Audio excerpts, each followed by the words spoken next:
আসসালামু আলাইকুম ভিউয়ার্স, কেমন আছেন? ঈদ মোবারক সবাইকে। এখানে দেখেন 100 কেজির মতো মাংস আছে, গরুর মাংস ধুয়ে নিছি।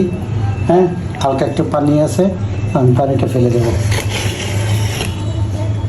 সুন্দর করে ধোয়া নিছি, ধুয়ে নিছি। দেখেন আপনারা এখানে যে চর্বি টর্বি আছে, এই চর্বিগুলো কিন্তু ভালো, চর্বি হাড্ডি সব মিলায় মাংস। হ্যাঁ, দেখেন অতি সিম্পল একটা রেসিপি দেখাচ্ছি। এখানে তিনটা বড় সাইজে ধুয়ে নেওয়ার পর দেখেন, লক্ষ্য করবেন একদম সিম্পল গরু মাংস এমনি রান্না করার মজা হবেই।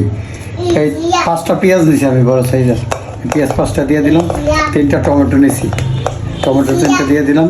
2টা আস্ত রসুন দিলাম, 2টা তেজপাতা, কিছু কাঁচামরিচ, রসুন আর আদার পেস্ট। এখানে দিছি লাল মরিচ বাটা, এখানে অল্প একটু চিলি পাউডারে দিছি।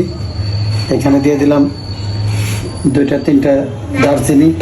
এখানে আছে হলুদের গুঁড়া, এখানে আছে ধনিয়ার গুঁড়া, এখানে আছে জিরা পাউডার, এখানে আছে লবণ, এখানে আছে 2টা কালো মূল মশলা, 2টা কালো এলাচ ফাটাই দিছি দেখেন। আর এই সুপারির মধ্যে দেখতেছেন এটা জয়ফল, অল্প একটু দিছি। আর এইখানে দিলাম হলো 5টা দিছি আপনার, এখানে 5টা হলো এলাচ, সাদা এলাচ। আর এটা হলো লবঙ্গ দিছি 8-10টা, অল্প একটু জিরা, বড় জিরা, একটু শাহি জিরা আর লবণ। টোটাল আমি এই জিনিসটা ঢেলে দিলাম। দেখেন এই যে ঢেলে দিলাম। আমি কিন্তু পানি দেবো না, জাস্ট একটু ধোয়ার জন্য পানি দিচ্ছি,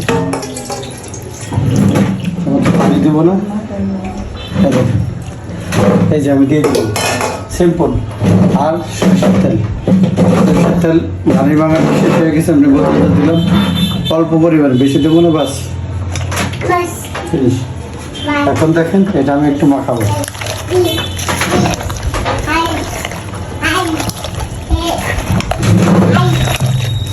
গরুর মাংস এইভাবে রান্না করলে অবশ্যই মজা হবেই, মজা থেকে বাধ্য, মজা না হওয়ার কোনো হয়েই নেই।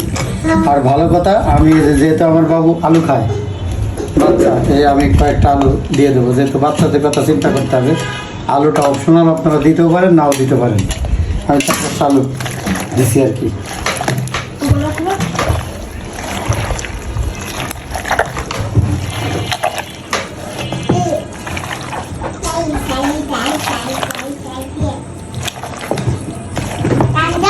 বাস দেখেন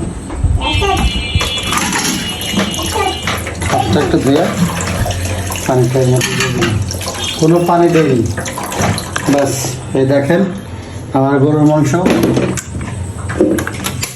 গ্যাসটা চালাই দিলাম, ঢাকনাটা বন্ধ করে দেবো।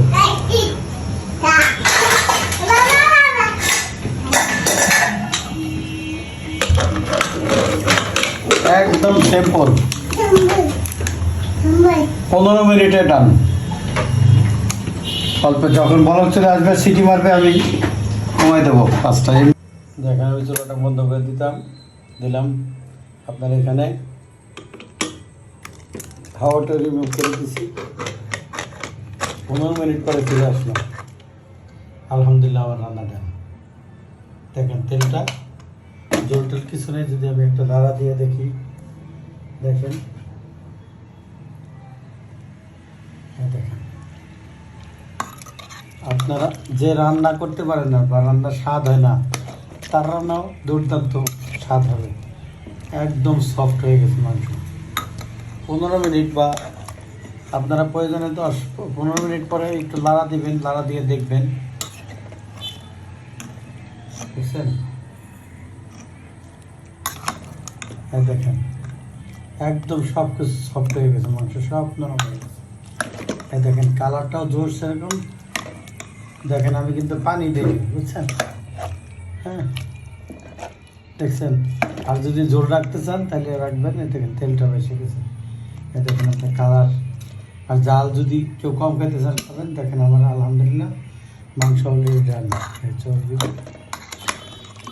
খুবই সুন্দর, আলহামদুলিল্লাহ অনেক সুস্বাদু ভাই।